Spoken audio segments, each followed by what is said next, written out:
What's up everybody, it is I, Hero of Angel, and welcome to the final episode of the Toxic Cup Meta Simplified Guide. Sorry it took me so long to get this one out. It's just a lot of stuff has been happening, but we're finally here and we're going to talk about the anti-water Pokemon, the anti-B-Barrel Pokemon. And yeah, if you're not looking for episode 5, this is episode 5 by the way. If you're looking for episode 1, 2, 3, or 4, click the playlist right there. Once again, before we start the video, just want to make sure that it's clear that if I don't feature your consideration, your pick in my videos, it doesn't mean that it's trash.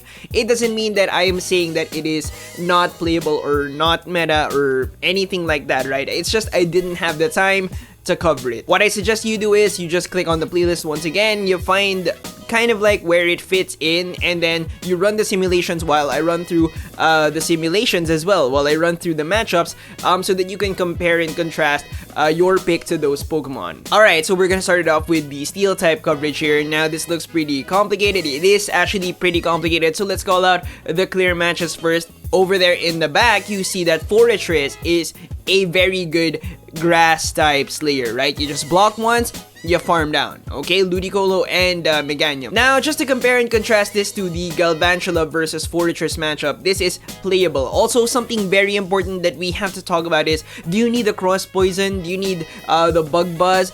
There's actually pros and cons for both. One of the uses for the cross poison is actually this matchup right here. You need it to get the bait to land the discharge for the kill, right? Because discharge is 45 energy and cross poison is the cheapest, like 35 energy. You need one cross poison shield bait to get the possible kill on the Forretress. It's also kind of, look how tight this is, right?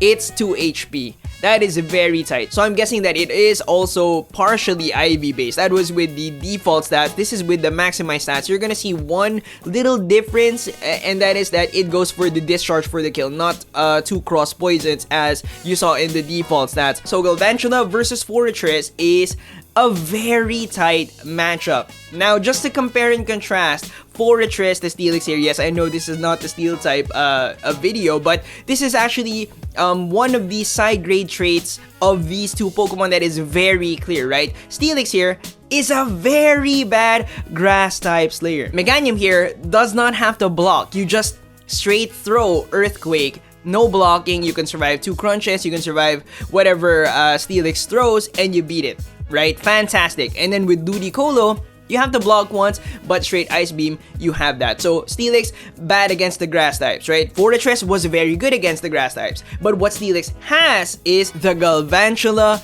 matchup, and this is one of those matchups that you kind of like hope and pray for if you have a Steelix, right? If you're able to catch, if you're able to align your Steelix to the Galvantula, that is amazing. As you can see, hard countered if it has cross poison. Word of warning though, if it has bug buzz, then you might want to consider throwing, right? Because it it can kill you with 3 HP.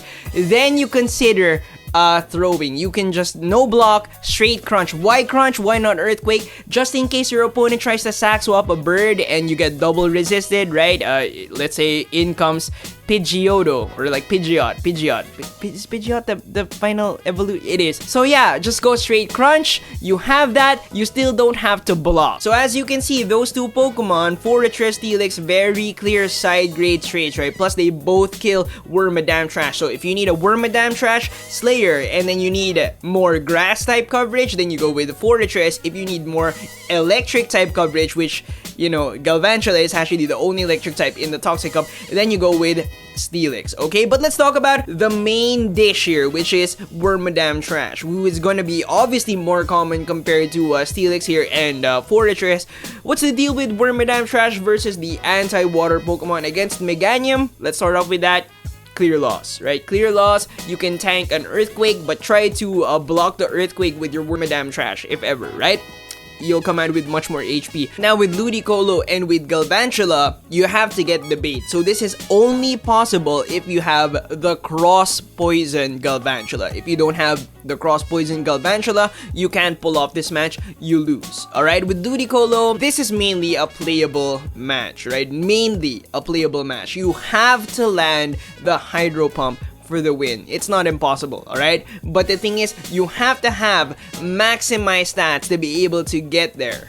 Alright, so the thing is, most people who play Silph Arena tournaments know about PvP IV, so I'm guessing here, I'm not sure, right? I'm guessing that most people have PvP IV Pokemon, right? So I don't know. So as you can see, the three of these Pokemon have their strengths, have their weaknesses. Galvantula looks like the weakest one out of the three for this situation. Moving on to the fighting types, this is a lot more clear, right? With Toxicroak versus Meganium, it's can you hit the Sludge Bomb? Can you hit the Earthquake? It's a playable match, okay? With Ludicolo, you don't have to think that much. You don't have to think as much as Meganium. You just go straight Ice Beam, but then can you block the Sludge Bomb?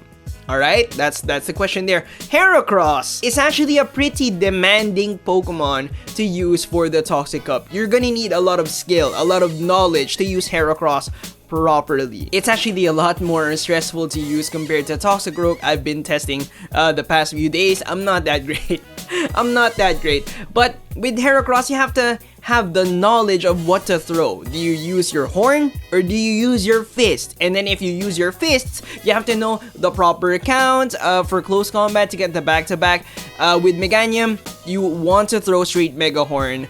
You don't want to go with the straight close combat, with the back-to-back close combat, because you're not gonna get to the second one. Actually, Meganium gets to the second Frenzy Plant by the time that you hit your back-to-back close combats, right? So if you throw a close combat, you CMP tie with the Frenzy Plant, your opponent is going to be able to throw the Frenzy Plant before you throw your second close combat. Now, what you could do is you could throw one close combat earlier, but the thing is you might lose like a fast attack, so the Meganium might be able to throw the Frenzy Plant before you throw your second close combat. But if you're able to make it a CMP tie, you will for sure win that CMP tie because Heracross has much higher attack than Meganium. But why complicate it, right? Why complicate it? Just go with the straight Mega Horn, block once, right? Using Heracross properly really requires you to know which one to throw, right? What charge attack do we use? Do we go with the back-to-back close combat? Do we go with the Mega Horn? With Ludicolo, you go with the back-to-back close combats. Now, this is just something that I figured out, something that I feel after a couple of days of Toxic Cup practice. See, the thing is, I do have both Toxicroak and Heracross built up, and the thing is, I favor Toxicroak over Heracross right now because it's a lot more simple, right? But I understand also why people might want Heracross over Toxicroak, because the thing is, Heracross comes out with better outcomes, right? You leave less for the next Pokemon to farm because you have that debuff, right? Like 1 or 2 fast attacks, you're gone. That's insignificant energy-wise.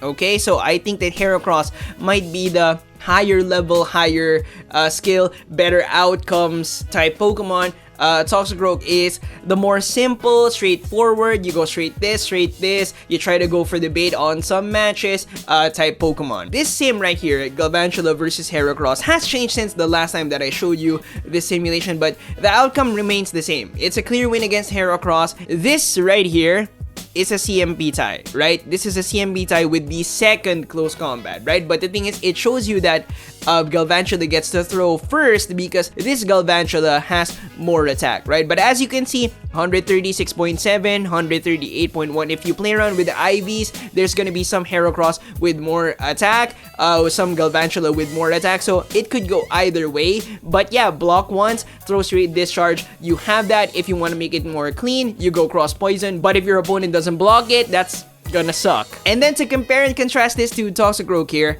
you can see that this is again another CMP tie. Alright, so right here, not charged, right? And then over here, both are charged, right? So Galvantula gets to throw because it has higher attack in this simulation. But as you can see, once again, 136.4 attack, 138.1 attack over here. There are gonna be some Toxicroak that can kill Galvantula. Okay, the ones with higher attack. So now that you know how both of them play, one thing that you can do with Heracross again is to throw the close combat early and then try to get the CMP tie on the discharge and the second close combat to try to maybe possibly get the win if you have higher attack. And so again, Heracross, much more complicated, but I guess with better outcomes. But going back to the topic of the video, who is the much better anti-water, anti fighter. If you look at the graphic, it seems like it's Galvantula, but again guys, it's IV based for both of them, right? With Heracross, it does require some tips and tricks from my channel, but yes, IV based for the both of them, and the matchups are super tight. But I guess it is the only one here that has a chance to kill both.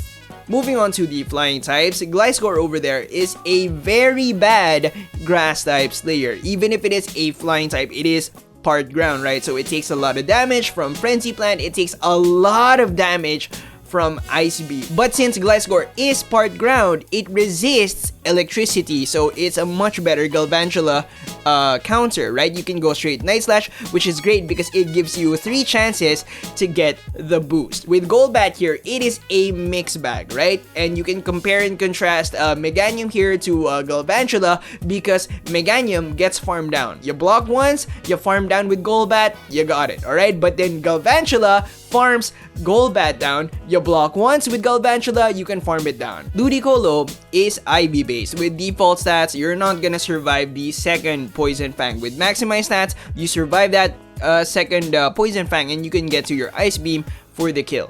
Alright, so IV based. So who is the best anti-water, anti-flyer?